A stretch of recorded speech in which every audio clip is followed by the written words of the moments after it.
আমি এখন তোমাদেরকে দেখাবো আমরা সালোয়ারের মুহুরি কিভাবে ডিজাইন করব। আসসালামু আলাইকুম সবাইকে। প্রথমে আমি জামার কাপড় কাটিং করে নিয়েছি 3 ইঞ্চি চওড়া করে।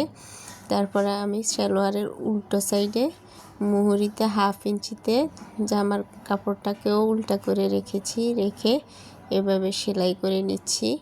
তোমরাও এভাবে সেলাই করে নেবে। বাড়তিটা আমি কাটিং করে নিলাম। এখন আমি সালোয়ারের সোজা সাইডে এনে কিনারায় সাপ সেলাইটা দিয়ে নিব। তোমরাও এভাবে সাপ সেলাই দিয়ে নেবে। আমার ভিডিওটা যদি ভালো লেগে থাকে লাইক, কমেন্ট, শেয়ার এবং সাবস্ক্রাইব করে দিবা। পাশে থাকা বেল আইকনটি প্রেস করে দিবা। আর এই ধরনের নতুন নতুন ভিডিও পেতে আমার ইউটিউব চ্যানেলটির সাথে যুক্ত থাকবা। এখন আমি 1/2 ইঞ্চিতে কিনারায় প্যানেলটি সেলাই করে নিচ্ছি। তোমরাও এভাবে সেলাই করে নিলে, এই ধরনের টিস্যু কাপড়ে সেলাই করে নিলে ভালো হবে। আর সুতি কাপড় হলে সেলাই না করলেও চলবে। তারপরে আমি লেসটা বসিয়ে নিব। আমার লেসটা দেখো।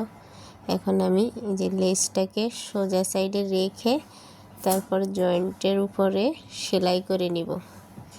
এভাবে সেলাই করে নিলে খুবই সুন্দর হবে সালোয়ারের প্যানেলটা। এভাবে আস্তে আস্তে করে তোমরাও সেলাই করবে, সুন্দর করে ধরে ধরে, যাতে সরে না যায় কাপড়টা।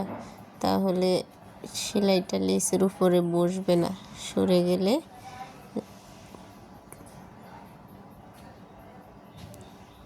এভাবে দুইটা কাপড়কে একসাথে সুন্দর করে রেখে তারপরে সেলাই করে নেবে। তারপরে আমি মুহুরির জয়েন্টটাকে সেলাই করে নেব। যে আমার সেলাইটা হয়ে গেছে, এখন আমি বাড়তি কাপড়টা কাটিং করে নেব। এখন আমি মুহুরির জয়েন্টটাকে এভাবে ধরে সেলাই করে নিলাম। কেমন হয়েছে ডিজাইনটা কমেন্টের মাধ্যমে জানাতে পারো।